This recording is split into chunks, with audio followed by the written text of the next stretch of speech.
Thought leadership from PwC's National Office. Welcome to PwC's Accounting Podcast. I'm Heather Horn.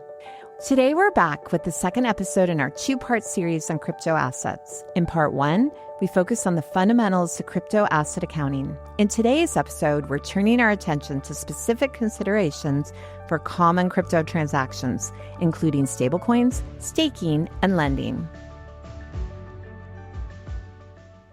For today's episode, I'm happy to welcome back to the podcast our guest host, Diana Stoltzfus, a partner in PwC's National Office. She's joined again for today's episode by Beth Paul and John Van Osdol, also partners in our National Office. In addition, Ryan Blacker, a director in our National Office, is a special guest for today's episode. Together, they bring deep expertise in this area. With that, let's listen in on their conversation. Beth and John, thanks so much for joining me again for part two of our crypto asset mini-series. And Ryan, welcome. We're so nice to have you joining us as well. Thanks. Thank you. Okay, so in part one of this discussion, we talked about the fundamentals of crypto asset accounting. And now today, for part two, we want to dive into the specific considerations around some of the common types of crypto transactions. Beth, can you tell our listeners which transactions we plan to focus on today? And also, I think it would be helpful to level set on what we mean by transactions, because I feel like it's a broad term and there are all sorts of transactions happening in the crypto space that we potentially would want to cover. Yeah, it's nice to be here again with you, Diana. You're absolutely right. There's all sorts of transactions happening in the crypto ecosystem. You know, from simple buy and hold strategies to companies beginning to consider accepting certain crypto assets as a form of payment in exchange for goods or services they offer customers. That being said, there are a few key themes that we see on a recurring basis and that are getting a lot of recent attention that we thought would be particularly important to cover today. And that is stablecoins, staking, and lending. Okay, great. Well, let's dive in. I think we'll take each of these topics in order. So we'll start with stablecoins.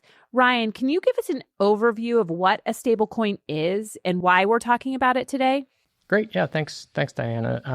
Stablecoins certainly are getting a lot of attention. I've even heard it referred to as a stablecoin summer. So certainly a lot of press on the topic. It's kind of interesting because stablecoins are, a little bit different than other forms of crypto that we might typically think of. Certainly the crypto intangible assets that Beth and John talked about on the previous podcast episode. The primary purpose of a stablecoin really is to represent the value of an asset that is not generally subject to significant volatility. And so often a stablecoin is pegged to a fiat currency. Most commonly, that's the US dollar, but it could be other currencies. It could be commodities like gold. And so this is usually achieved by collateralizing the asset whose value the stablecoin is aimed to peg against. Maybe just to illustrate, so if a stablecoin is designed to represent the value of one US dollar, then the issuer of the stablecoin would accept, an equivalent amount of that fiat currency, and they'd make sure to keep adequate reserves for each stablecoin in circulation. Okay, I think most of the time when we think about crypto assets, we think about changes in value over time. So it sounds like, as the name suggests, stablecoins are designed to maintain a stable value for the holder over time. Yeah, so maybe to jump in here, Diana, that's exactly right. So stablecoins came into use to provide value stability in the crypto ecosystem and what we've historically seen as a volatile environment. So that's one of the reasons they're probably becoming increasingly used for making payments or transferring funds. Okay, that makes sense. Ryan, you also mentioned that there's been a lot of press recently on stablecoins. Can you share some perspective on why that is? Right. Yeah. So in July, the president signed into law a new act. It's the Guiding and Establishing National Innovation for U.S. Stablecoins. So maybe we'll just call it the GENIUS Act. I think, it's a catchy acronym. They love the acronyms. Right. Exactly. So, what the act does is, for the first time, it's establishing a regulatory framework for issuers of stablecoins in the U.S. Okay, got it. So does the GENIUS Act cover all stablecoins? No, and I think that's an important point. It's not broadly all stablecoins. The framework covers, a specific subset of stablecoins, and they have to meet certain requirements. If they do, the Act refers to those as payment stablecoins. And so, maybe just to illustrate that they need to meet all of the following criteria. So they need to be used for payment or settlement. They need to be, pegged to a traditional asset like a fiat currency. And again, that's designed to minimize price volatility. And then it can't pay, a yield or interest.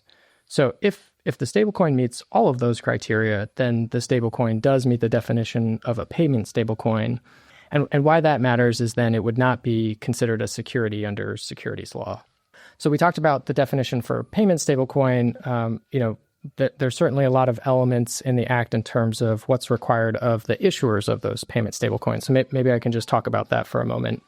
The first thing is that there's certainly regulatory oversight.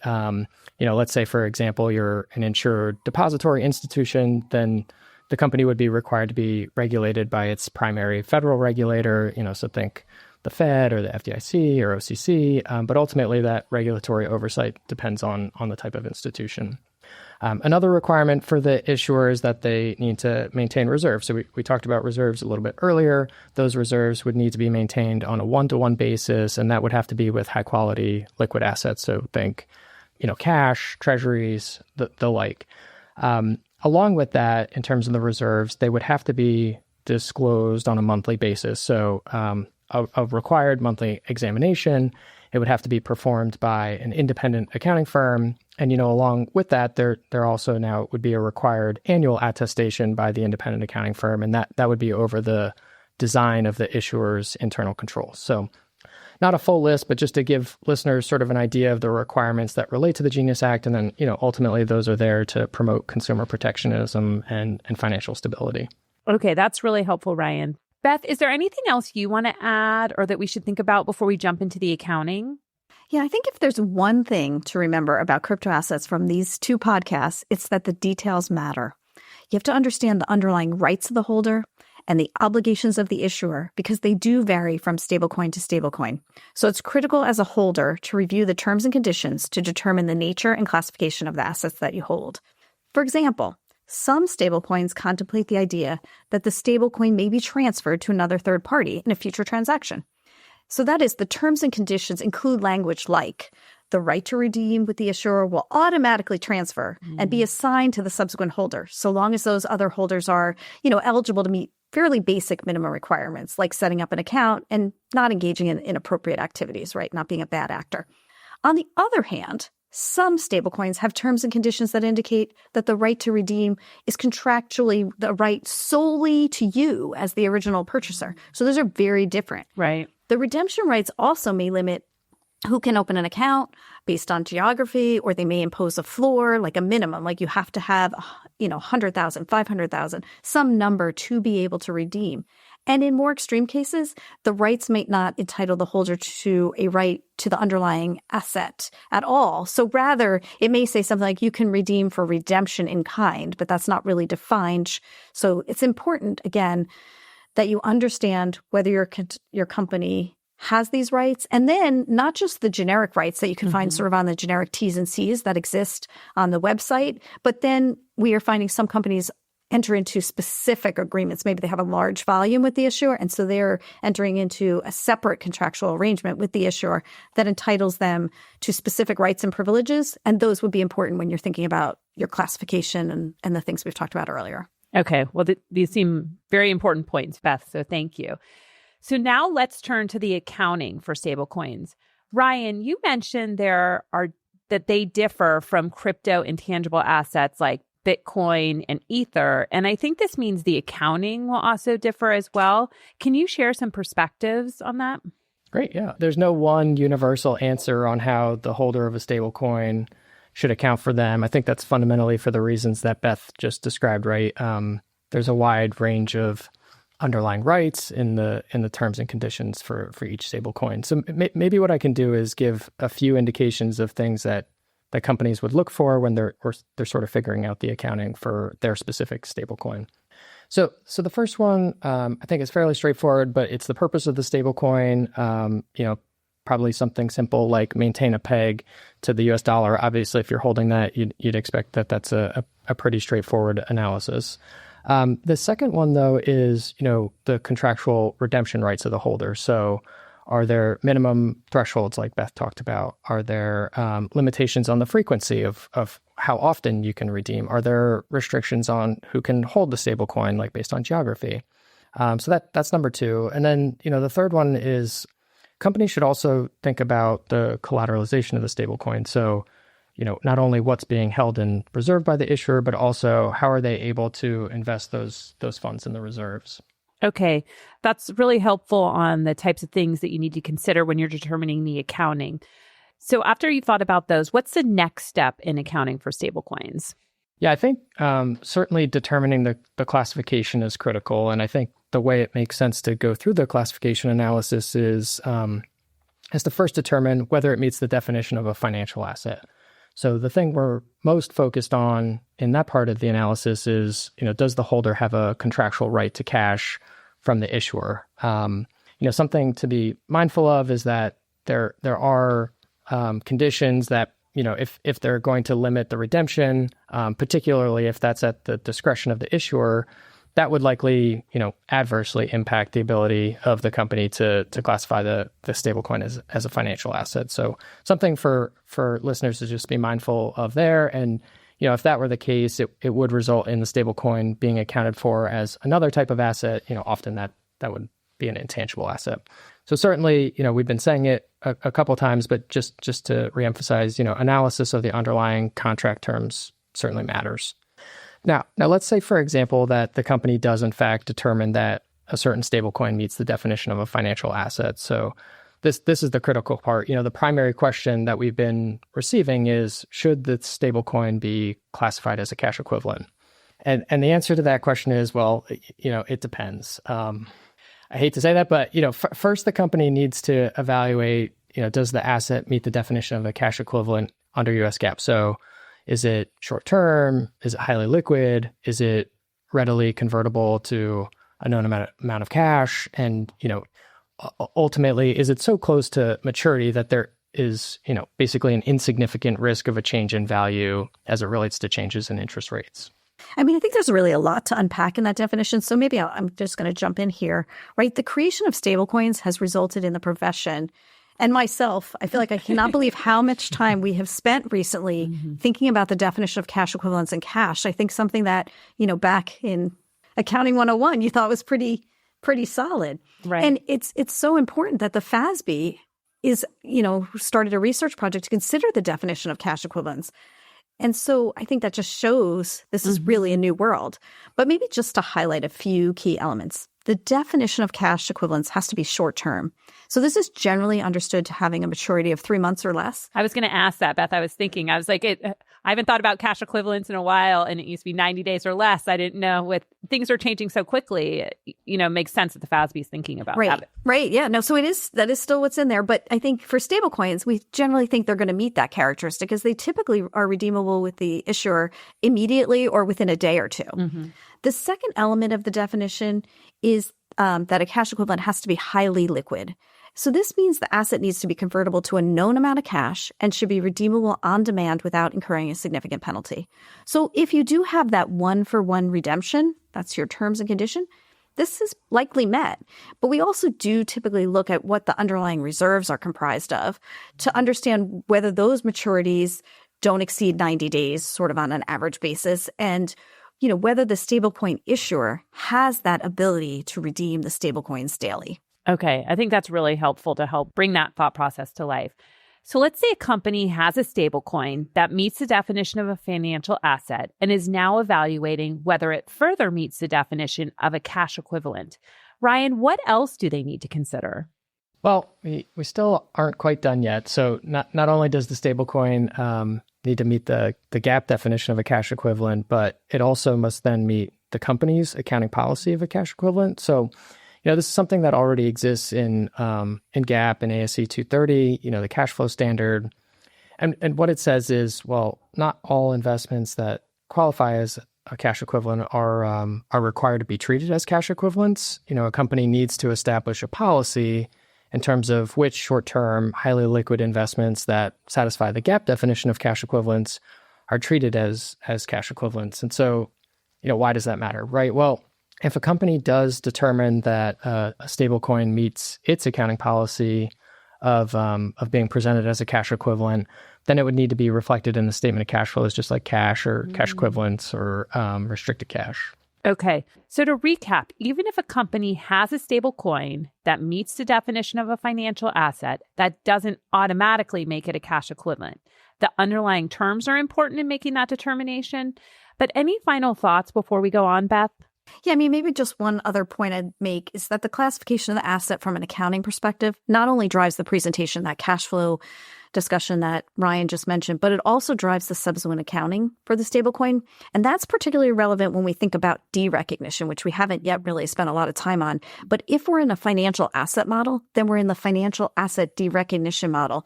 So for those that love the references, that's ASC 860. Okay, well, I think we've touched at least on stable coins. I'm sure there's more to unpack, but we'll move on to our next topic, which is staking. So I've heard terms proof of work for Bitcoins and proof of stake for other crypto assets like Ether. Now, in this case, we're talking about the latter. So I'm going to turn to you now, John. Can you explain what we mean when we're talking about proof of stake for staking? Yeah, Diana, it's a great question. So a proof of stake consensus mechanism is one of the ways that blockchain networks validate transactions. The other common one being proof of work, as you mentioned. But instead of using energy-intensive mining like proof of work systems, so for Bitcoin, proof of stake allows holders of the blockchain's native token to stake their crypto assets. So what that means is that the company can post its crypto assets as collateral on the blockchain network to assist in the validation.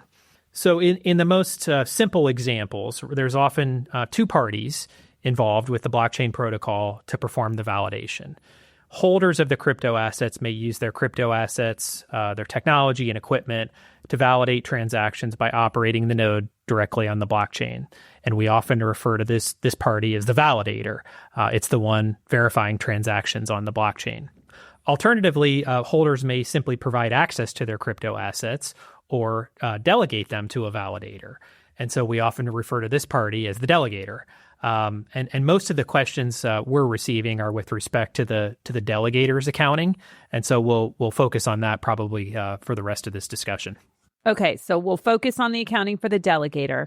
But before we get there, maybe taking one step back, some listeners may be wondering, why would a company want to stake its crypto assets in the first place? Can you explain that to us, John? Yeah, so thank you for regrounding us there. So in exchange for staking its crypto assets, companies participating in validation transactions can earn transaction fees or staking rewards. And those are usually provided in the native crypto assets. So if you're staking Ether, then in return, you'll often receive a reward in the form of Ether. There are different terms used for and different types of these rewards, depending on the blockchain protocol.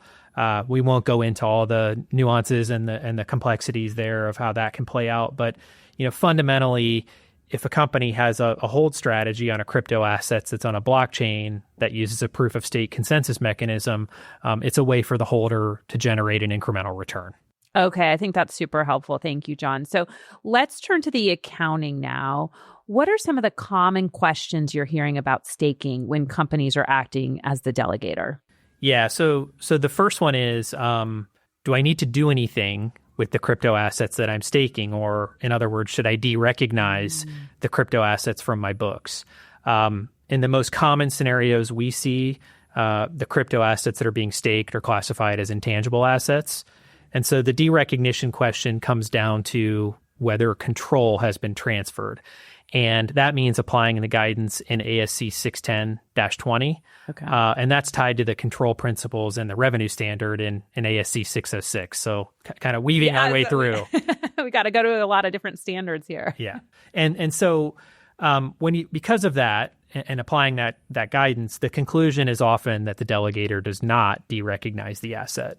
And that's because the delegator often maintains control of the assets. And so you might say, well, how do we think about that? What drives that? Well, some of the indicators that we think about in terms of whether the delegator has control are focused on risk and rewards of ownership and things like, does the validator have the right to direct the use of the crypto asset? Can the validator somehow use the crypto asset to do any activities other than performing the validation transactions? Can the delegator unstake the crypto assets at any time or within a short period of time? Whose wallet do the crypto assets remain? Do they remain in the delegator's wallet? And then does the delegator remain responsible for the cryptographic keys to access the wallet? So maybe I'll jump in here. When we consider these indicators, we have seen instances where the crypto asset remains in the entity's digital wallet. The validator can't sell or pledge them, and the delegator can unstake them pretty frequently. Because no other party gains the right to use the crypto or receive the economic benefits from those crypto assets, then the validator is not obtaining control. And so the staked assets remain with the delegator and on their balance sheet. But that's just one way we've seen it. I mean, and probably a pretty common way. But as this is developing, we are seeing new and evolving ways. So that's something people have to, again, know their specific facts and circumstances. An important thing we keep coming back to. So when accounting for crypto staking as the delegator, the first step is to consider derecognition. And then, to your point, often the conclusion is that control has not transferred. If that's the case, the company does not derecognize the staked crypto assets. So I would imagine the next step is to evaluate how to recognize the rewards earned from staking. So John, can you talk us through that? Yeah, exactly, Diana. So that's the other, sort of primary question we're receiving on this topic. And so, okay, I figured I can't take the assets, the crypto assets off my books. How do I record those rewards that I'm earning in the income statement? And so we often say the first thing the delegator should think about is whether the transaction is a contract within the customer within the scope of the revenue standard.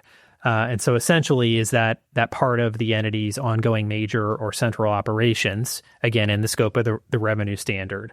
And I think even if staking's not part of central operations, in the absence of other authoritative guidance on the topic, in practice, we often look to ASC 606 by analogy. But I think it's still an important question to consider and think through as it could also guide presentation on the P&L. So under the revenue guidance, the delegator would evaluate the principal versus agent framework to think about which entity is the principal in performing the validation activities for the blockchain. And here again, I can't overstate that this is the most common fact patterns. There are nuances to these fact patterns and others. But what we've generally seen is the validator is determined to be the principal for performing the validation activities. And that's because the validator is primarily responsible for fulfilling the validation activities. It's the one operating the node and executing the validations. And so what that means is that the delegator's performance obligation is to provide access to its crypto assets for the validator's validation activities. And so if you follow that through, the delegator would recognize that the staking rewards that it earns net of the amount retained by the validator as revenue. Okay. So oftentimes the delegator is not the principal and recognizes the rewards on a net basis. John, are there any other considerations companies should keep in mind with staking? Yes. So maybe to round this out, there's a question of measurement. And so when you measure the rewards that the delegator recognize, the staking rewards, as we previously mentioned, are usually in the native crypto asset. And so that means it's non-cash consideration as contemplated by the revenue standard. And that guidance for non-cash consideration tells us that the measurement date for the staking rewards is contract inception. And so practically speaking, that can be challenging because, as we talked about, that the delegator often has the ability to unstake the crypto assets at any point in time. Wow. Okay. Well, that's certainly really helpful and a lot to think about from a staking perspective. But we'll shift to our last topic now, lending. At first glance, it seems like there are some similarities between staking and lending, but the accounting conclusions could differ. Seems like that has been our conclusion with each of these. But Beth, maybe can you start us off with the basics on accounting for lending? Yeah, you're right. I think some of the analysis is the same, but as you might see in a minute here, the accounting conclusion often ends up different. We do often end up in a derecognition. But maybe just to clarify and level set, we are talking now from the perspective of the lender. Okay, good point. And we're loaning crypto assets that meet the definition of an intangible asset, so not financial assets. And I think the best way is to illustrate with an example. So let's say the lender is holding a crypto asset for appreciation and decides it wants to loan it out to earn a return on that asset while they have this hold strategy. So the lender loans 500 units of the crypto asset out. Again, it's an intangible and it has a fixed term of 2 years. At the end of 2 years, the borrower is going to pay back the lender in the same crypto, along with paying a fee of, let's call it 1 unit a month per month of the lending period. Now, this is important. Control of the loaned crypto asset is transferred upon giving the loaned crypto asset to the borrower. And that's because the borrower has the right to deploy those assets at its discretion. For example, the borrower can transfer them to another counterparty. They can pledge them as collateral. They can sell them. The key part here is that borrower can do what they want with those crypto while they have them. They're just going to need to return a crypto in 2 years. So we have that recognition of the control going away and going to the borrower. Therefore, the lender would de-recognize the crypto assets lent and would recognize an asset that represents the lender's right to receive the crypto asset at the end of 24 months. That crypto asset loan receivable would be measured at fair value at the time the crypto assets are transferred to the borrower. The lender would also need to consider recognizing an allowance for any expected credit loss related to the crypto asset loan receivable. And that's because the crypto asset loan receivable exposes the lender to the credit risk of the borrower. Sure. This model that I've just described is consistent with what's known as Q&A 25 of the AICPA's Digital Asset Crypto Guide, and is also consistent with remarks made by SEC staff at the AICPA conference from a few years ago. So that's places, along with our own crypto guide, where people can find more on this. Okay, so the lender does de-recognize the crypto asset, records a receivable, and then considers if there's any credit loss reserve that needs to be recognized related to that receivable. And then one thing I was wondering could there be a difference between the value of the crypto assets previously on the company's book and the value of the crypto asset loan receivable that it's now putting on its books? And if so, how do we think about that difference? Yeah. So in theory, any difference between the fair value of the crypto asset loan receivable at the time of transfer and the carrying amount of the crypto asset would be recognized as a gain or loss in the income statement. But as we covered on our first podcast, certain of these crypto assets do fall in the scope of the new guidance, what we call 350/60, or the new intangible guidance for certain cryptos. And those cryptos are measured at fair value, on a mark-to-market basis. And so oftentimes there's not going to be a gain or loss, right? I guess the other thing to remember for the recognition of that crypto asset loan receivable is that the lender is going to continue to remeasure that crypto asset loan receivable to fair value at each reporting date. And in addition to the AICPA guide I mentioned, we've got our guide. Now we've got these podcasts. So I would suggest people, maybe go to PwC's Viewpoint because they can access all of that content in one place there. Okay, thanks for highlighting those additional resources because I know that's always really helpful to our listeners. Before we close this section, are there any final thoughts on lending? Yeah, I guess the only other point I'd make is that we've been referencing the crypto asset loans to the borrower meets the definition of an intangible asset. Want to be very clear in our fact pattern. And this was very intentional because had the loaned crypto asset met the definition of a financial asset, then we believe the lender should follow the related derecognition guidance for financial assets, which I mentioned earlier is ASC 860. So in a way, it's bringing things full circle because you might remember when we were talking earlier, we were saying, stable coins might be financial assets, and then you have to think about 860. So we're bringing it full circle, got to know the nature of the asset, and then you'll know the measurement and recognition model and derecognition model will follow accordingly. I think from all these crypto discussions, there's lots of different places that these different types of assets could fall and lots of criteria that you need to look at to see which model you're in. So I think, back to, the point that many of you have made multiple times is that it's really important to understand the specific contractual details and circumstance of the different types of assets. So we've covered a lot of topics today, from stablecoins to staking and lending. But as we wrap up today, maybe I'll I'll ask each of you what the key takeaways you'd like for our listeners to keep in mind when they're thinking about crypto assets. So maybe Ryan, I'll start with you. Yeah, great. I mean, one thing I'd emphasize is this is a journey, right? There's a reason we're doing these podcasts now. We're trying to be timely in terms of, the latest developments on these topics. But the reality is that our thinking is probably going to evolve. The related accounting guidance is likely going to continue to evolve. So just keeping current, staying apprised of new developments in the space will be important. How about Beth? Yeah, I think we covered a lot today, but sort of just scratching the surface on those topics. And we tried to give examples of common fact patterns we've heard. But as I kept saying, it's really facts and circumstance based. And so I think if you're really planning on getting into this space as a company or as an individual, read your terms and conditions, understand the contracts your company has with its counterparties, and then follow the applicable accounting that comes from there. Okay, John. Yeah, so Diana, we said it on the last podcast, but maybe I'll say it again here is leverage your resources, talk to your advisors, talk to your accountants, other market participants. This is really a don't go it alone sort of landscape. And these fact patterns, as we've talked about, and these transactions can be very challenging to navigate. Okay, well, this has been a great discussion today. Thank all three of you for joining me today and sharing your perspectives on this topic. I'm sure we'll have you back to talk about it again soon, as this is such an evolving space. But thank you so much. Thank you. Thanks. That's our show for today. Tune in next week for more fresh episodes. So that you never miss any of our audio content, follow the PwC Accounting Podcast wherever you listen to your podcasts.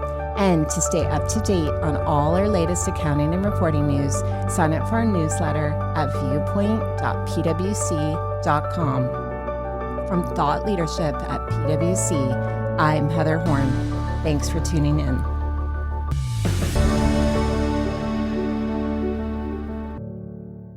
This podcast is brought to you by PwC, all rights reserved.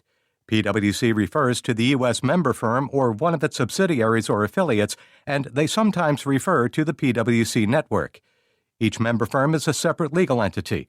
Please see www.pwc.com/structure for further details.